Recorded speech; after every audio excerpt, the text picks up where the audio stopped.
Here's an example showing how to create a confidence interval for a two-sample independent sample test. I guess confidence intervals for two independent samples.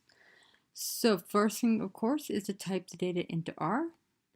We're going to call the data set hot dogs because we're dealing with the amount of calories in hot dogs. We're going to read in a CSV file, and here's the web address of that CSV file. As always, you should look at the header of this, just make sure that there's what the data kind of is structured like. So it looks like we have a variable of beef, a variable of calories, and a variable of sodium. And actually, this is a variable of type. Beef seems to be one of the types we can have. We want to say that beef, we want to find the confidence interval for beef versus poultry calories. So we're going to go ahead and create a filter on the data set hot dogs to create beef as its own separate data set.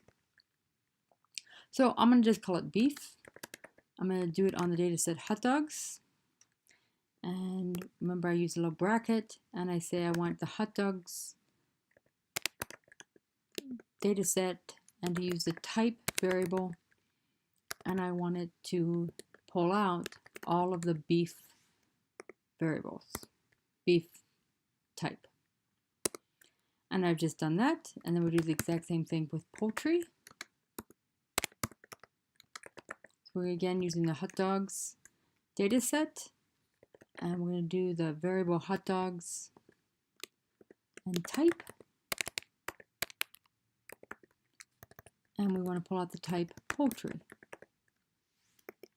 If you need to actually look at the entire data set, you can do that by just typing hot dogs, and that'll let you look at the entire data set so you can see what the different names of different variables values are under type.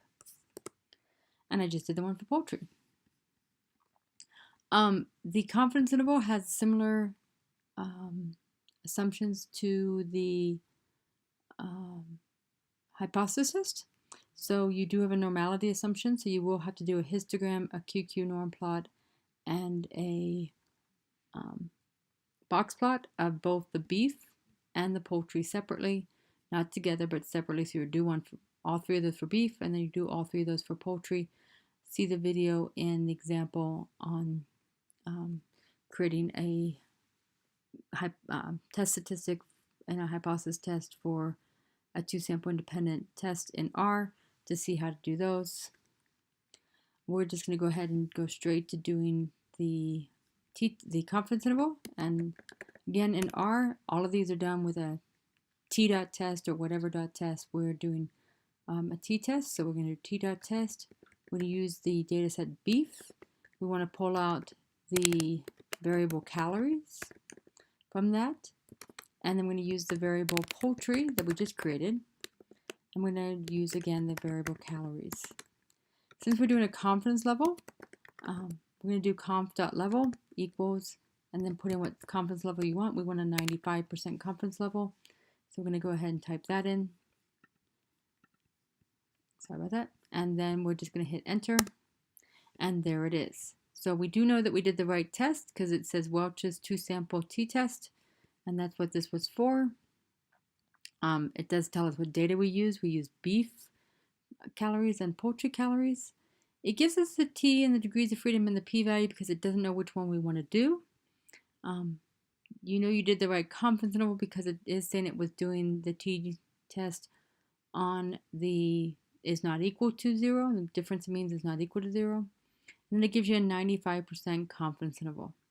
And our 95% confidence interval is between 22.94 and 53.23.